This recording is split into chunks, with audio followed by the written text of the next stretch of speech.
Oke, mari kita berdoa. Mari kita berdoa.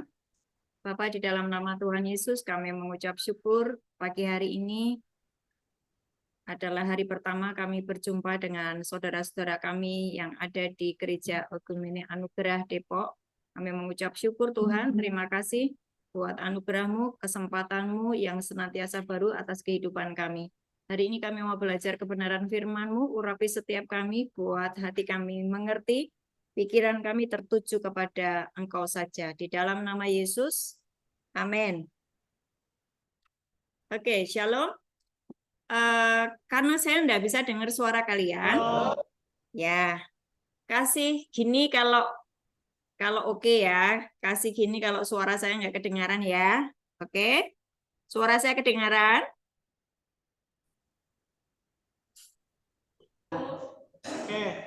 Oke, yuk.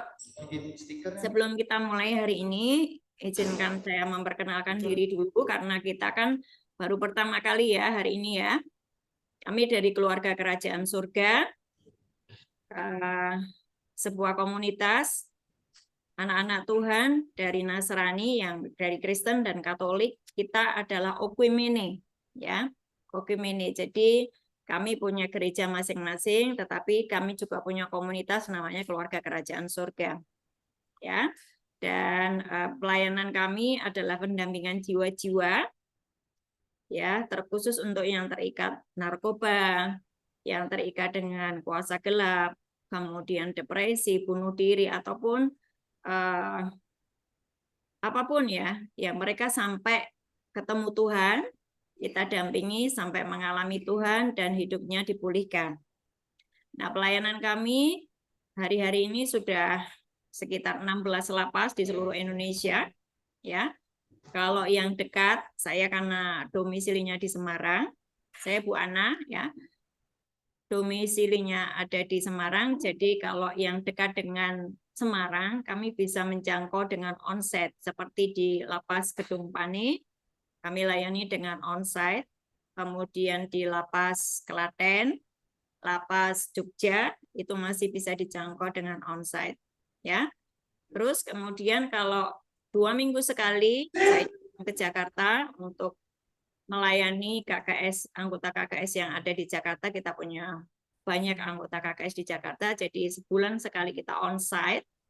Nah, pada waktu saya di Jakarta, saya akan melayani di Salemba, ya, onsite di Rutan Salemba. Kemudian kalau Bandung itu juga teman-teman yang domisili di Bandung, mereka melayani onsite di Bandung, gitu ya. Sudah ada sekitar 16, kalau nggak salah 16 lapas kita layani setiap bulan, sebulan sekali, dan mereka sangat diberkati karena terbukti terus minta dilayani. Nah, kita ngajar firman yang gampang dan praktekkan, dan juga jangan lupa ketika nanti sudah keluar dari lapas, keluar dari tempat sekolahmu ini, hubungi kami supaya engkau memiliki yang namanya komunitas anak-anak Tuhan, sehingga hidupmu nggak jatuh bangun terus di dalam dosa. Setuju ya? Oke, demikian perkenalan saya. Kita akan mulai hari ini, karena bulan April ini kita akan memperingati Paskah. Jadi saya akan bicara tentang cinta Tuhan. Ya, dahsyatnya cinta Tuhan kepadaku. Siapa di tempat ini yang belum pernah jatuh cinta? Yang sudah pernah jatuh cinta, angkat tangan.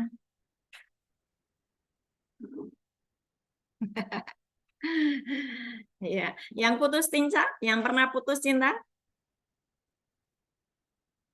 Yang pernah putus cinta? Yang pernah dikhianati? Atau yang hari ini kau ditinggal kekasihmu? Ya, sakit rasanya ya, karena kalian terlanjur mencintai, ya. Terlanjur kamu mencintai, kita terlanjur memberikan cinta, kemudian engkau ditinggal. Itu rasanya sakit, karena kalau udah jatuh cinta itu ada rasa ikatan batin, ya. Betul ya? Kalau kalian setuju, kasih jempol dong. Kasih jempol dong. Oke, yuk kita mulai belajar hari ini tentang dahsyatnya cinta Tuhan kepadaku. Buka dulu di Yohanes 13. Yohanes 13.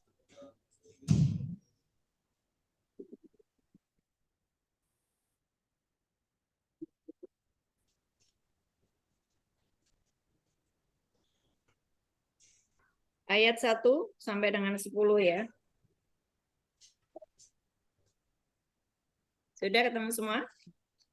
Yohanes 13 ayat 1 sampai 10. Saya bacakan supaya suaranya di teman-teman yang ikut Zoom lebih jelas ya. Sementara itu, sebelum hari raya Paskah mulai, Yesus telah tahu bahwa saatnya sudah tiba untuk beralih dari dunia ini kepada Bapa. Sama seperti ia senantiasa mengasihi murid-muridnya, demikianlah sekarang ia mengasihi mereka sampai pada kesudahannya. Mereka sedang makan bersama dan iblis setelah membisikkan rencana dalam hati Yudas Iskariot, anak Simon, untuk mengkhianati dia. Yesus tahu bahwa Bapaknya telah menyerahkan segala sesuatu kepadanya dan bahwa ia datang dari Allah dan kembali kepada Allah. Lalu bangunlah Yesus dan menanggalkan jubahnya. Ia mengambil sehelai kain lenan dan mengikatkannya pada pinggangnya. Kemudian ia menuangkan air ke dalam sebuah basi dan mulai membasuh kaki murid-muridnya, lalu menyekanya dengan kain yang terikat pada pinggangnya itu. Maka sampailah ia kepada Simon Petrus, kata Petrus kepadanya, Tuhan, Engkau telah membasuh kakiku, jawab Yesus kepadanya. Engkau hendak membasuh kakiku, ya? Petrus bertanya gitu. Jawab Yesus kepadanya, apa yang kuperbuat, engkau tidak tahu sekarang, tetapi engkau akan mengertinya kelak. Kata Petrus kepadanya, engkau tidak akan membasuh kakiku sampai selama-lamanya. Jawab Yesus, jikalau aku tidak membasuh engkau, engkau tidak mendapat bagian di dalam aku. Kata Simon Petrus kepadanya, Tuhan, jangan hanya kakiku saja, tetapi juga tangan dan kepalaku. Kata Yesus kepadanya, barang siapa telah mandi, ia tidak usah membasuh dirinya lagi, selain membasuh kakinya, karena ia sudah bersih seluruhnya. Juga kamu sudah bersih, hanya tidak semua. Beberapa waktu yang lalu, saya diberi kesempatan untuk nonton ya sebuah film The Last Supper yang yang kemarin itu di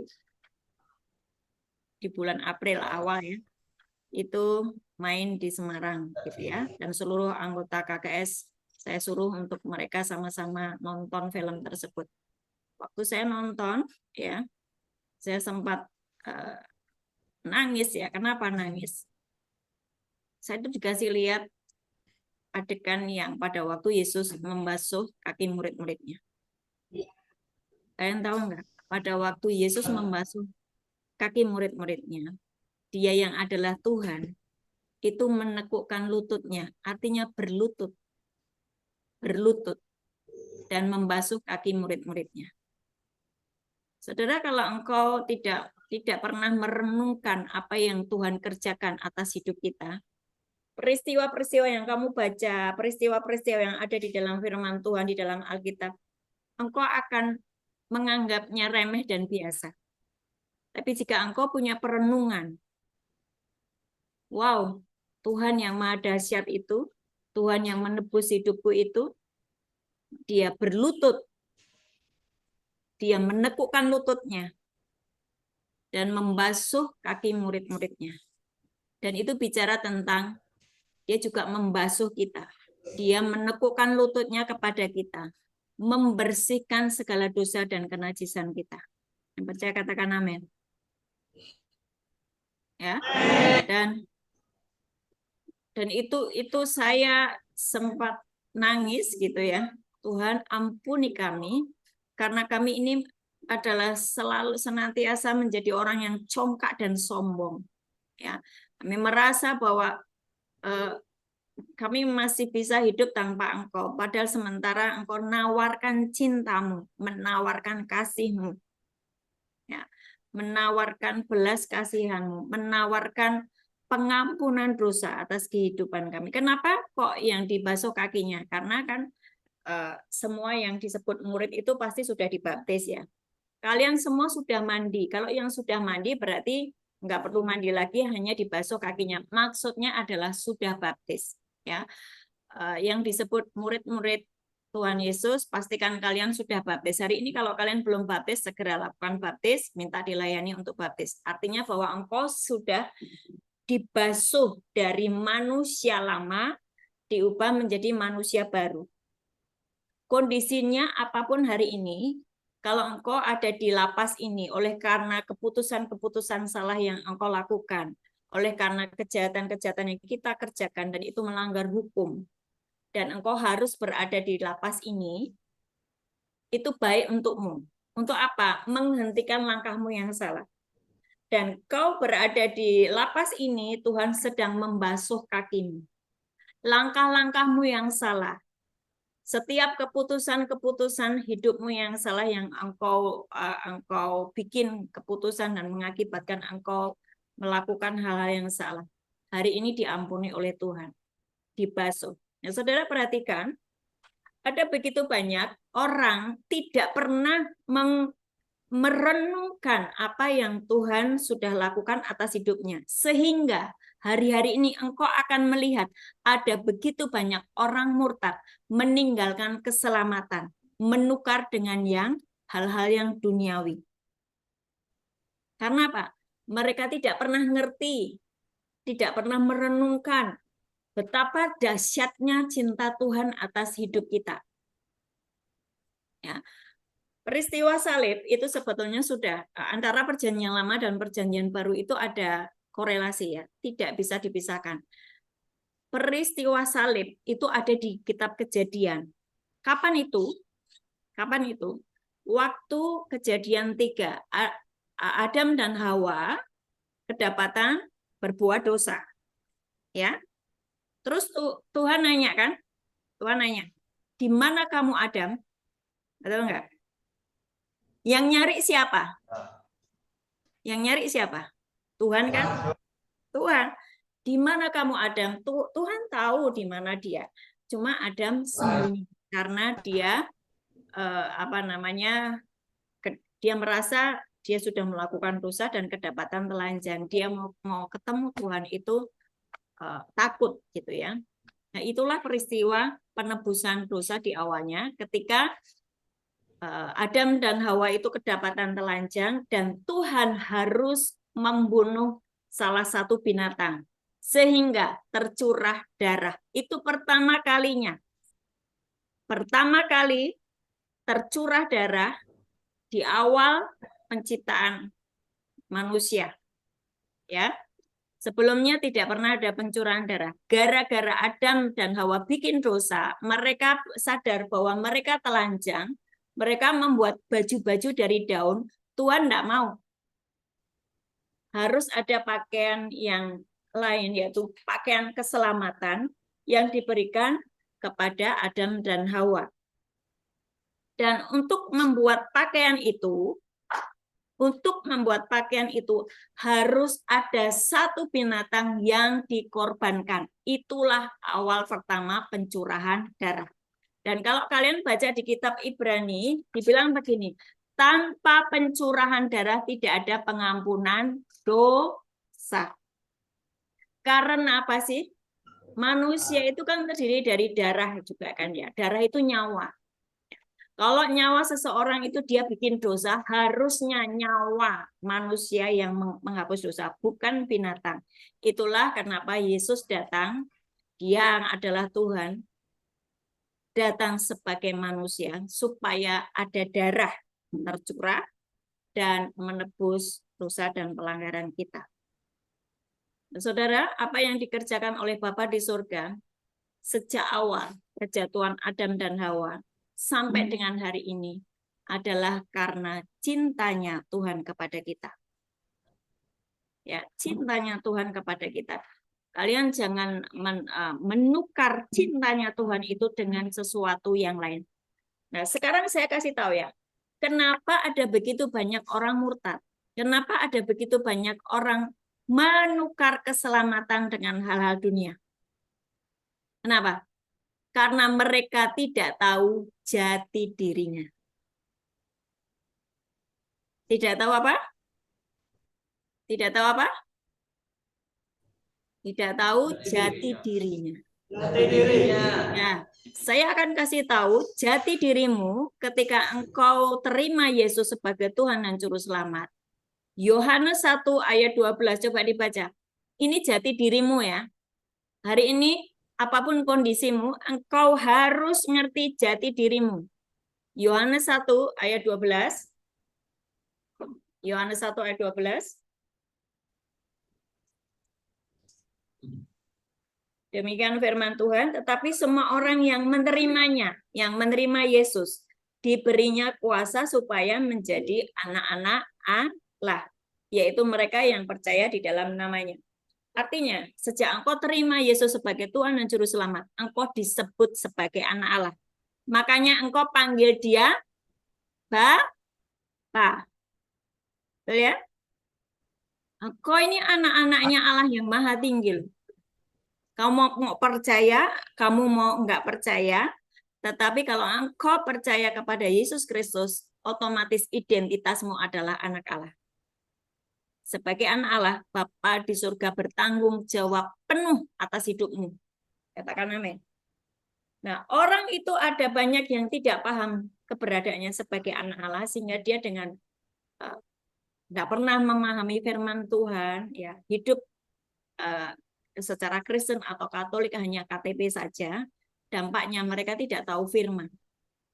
Ya, tidak tahu firman sehingga tidak tahu kebenaran. Sekali lagi, yang pertama, jati dirimu kalau engkau terima Yesus sebagai Tuhan dan Juru Selamat adalah anak Allah.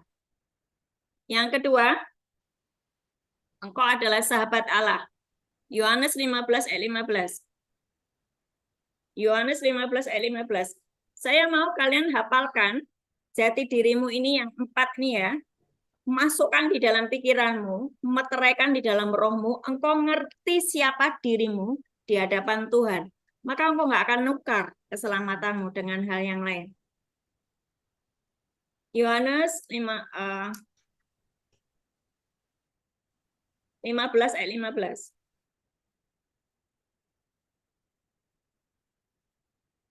Aku tidak menyebut kamu lagi hamba, sebab hamba tidak tahu apa yang diperbuat oleh tuannya. Tetapi aku menyebut kamu sahabat, karena aku telah memberitahukan kepada kamu segala sesuatu yang telah kudengar dari Bapakku. Ada sebuah pertumbuhan rohani, pengenalanmu akan Tuhan. Awalnya kamu anak-anak rohani, maka kamu disebut anak-anak rohani. Karena baru kenal Tuhan, disebut sebagai anak-anak rohani, tapi posisimu itu anaknya Allah.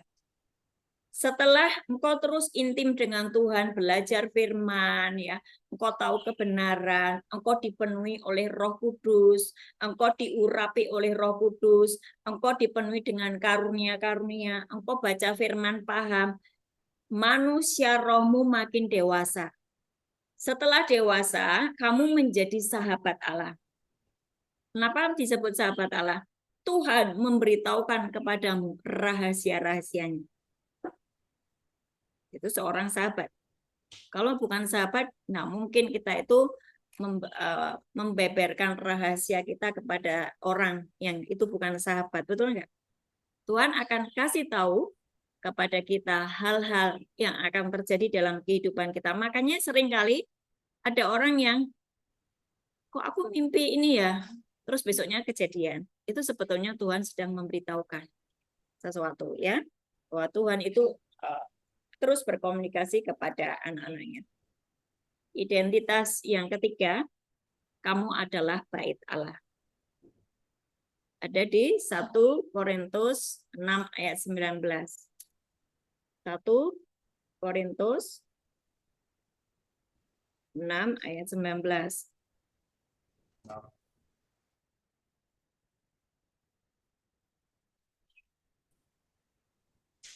Atau tidak tahukah kamu, 1 Korintus 6 ayat 19 ya.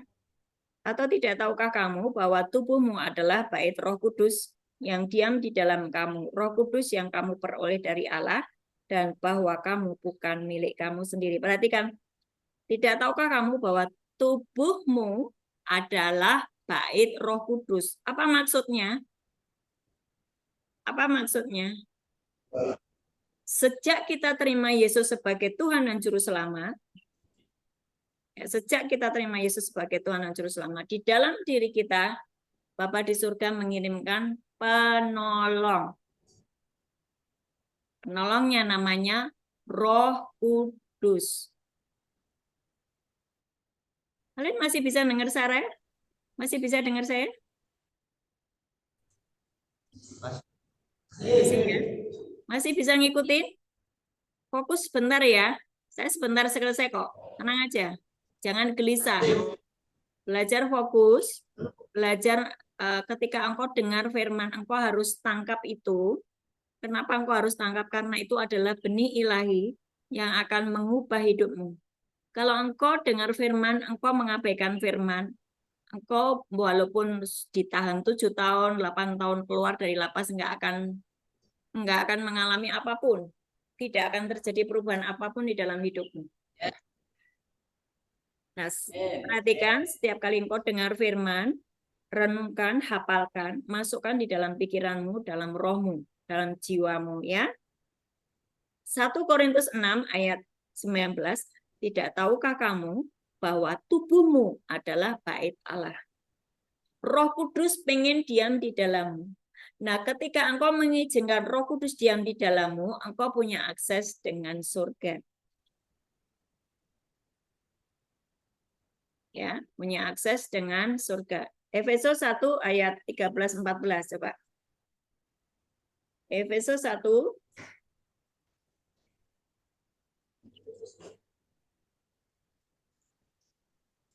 ayat 13-14. Sudah ketemu? Efesus 1 13-14.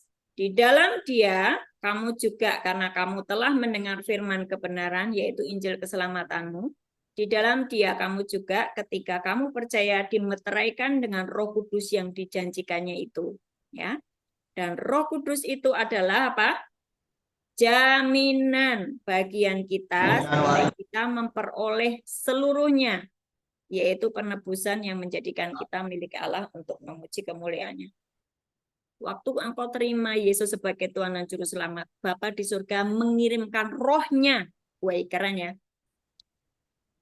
Maksudnya apa? Mengirimkan rohnya. Kalian tahu apa?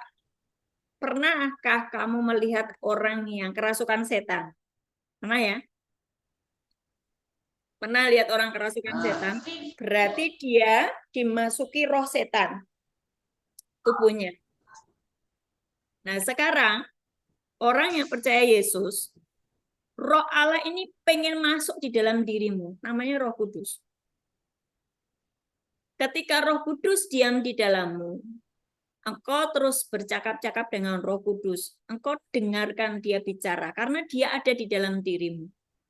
Dia akan membuat kamu haus dan lapar akan firman Tuhan.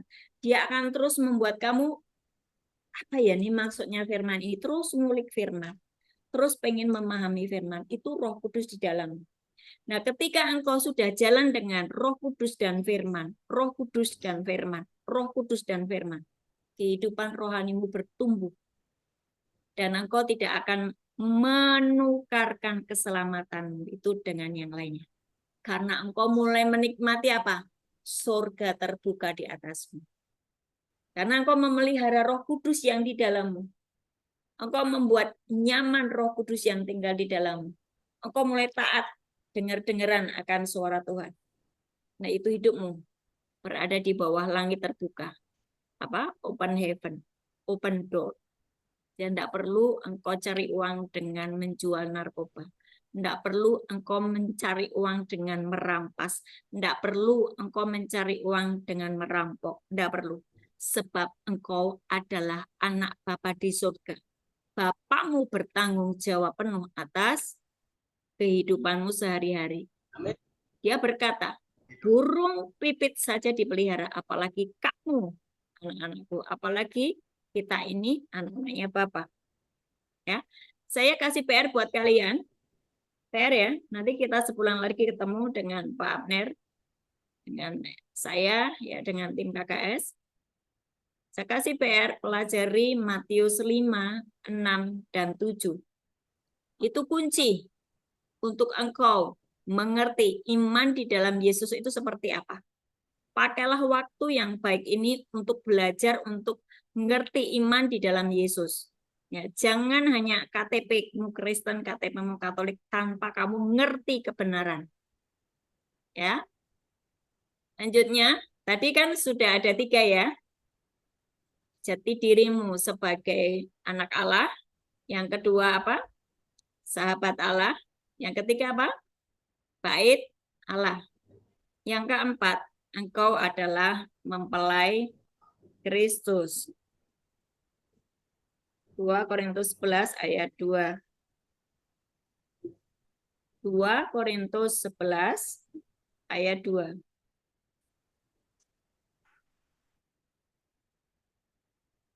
2 Korintus 11 ayat 2.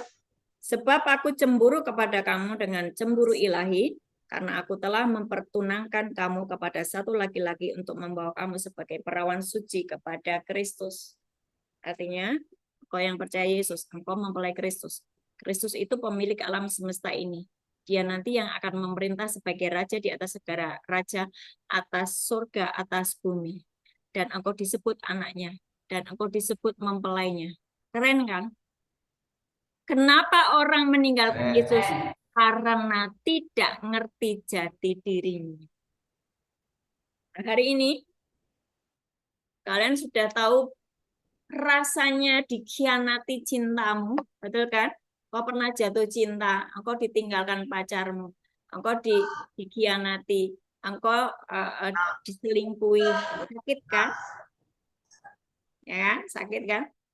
Nah, Yesus Bapamu di surga mencintaimu sampai menyerahkan nyawanya. Dan itu mari cintanya kita responi juga kita dengan mengasihi dia. Ya, ayat penutup Yohanes 14 ayat 23. Ayat penutup Yohanes 14 ayat 23. Sebagai tanda bahwa engkau mencintai Tuhan. Tandanya ini. Ya, untuk ngecek. Ya. Jika seseorang mengasihi aku, ia akan menuruti firman-Ku dan Bapakku akan mengasihi dia dan kami akan datang kepadanya dan diam bersama-sama dengan dia. Bukti bahwa engkau mengasihi Tuhan. Firman-Nya berkata gini, Yesus berkata, kamu cinta ya sama aku? Hai gereja Ogemene Anugerah, kamu cinta enggak sama aku, sama Yesus? Yesus nanya gitu. Kok kamu cinta dengan aku, Yesus? Kamu akan menuruti firman-Ku, dan Bapakku akan mengasihi kamu, dan Bapa, Putra, Roh Kudus diam di dalam kamu. Amen. Ya, saya harap apa yang saya sampaikan ini bisa mengubah caramu mencintai Tuhan. Kamu jangan cuma ngomong I love you Jesus deep down in my heart, cuman engkau nggak ngerti bagaimana engkau mencintai Tuhan. Bagaimana kamu mencintai Tuhan? Firman yang kamu baca, engkau kerjakan, engkau lakukan, itu tandanya engkau mencintai Tuhan. Tuhan Yesus memberkati.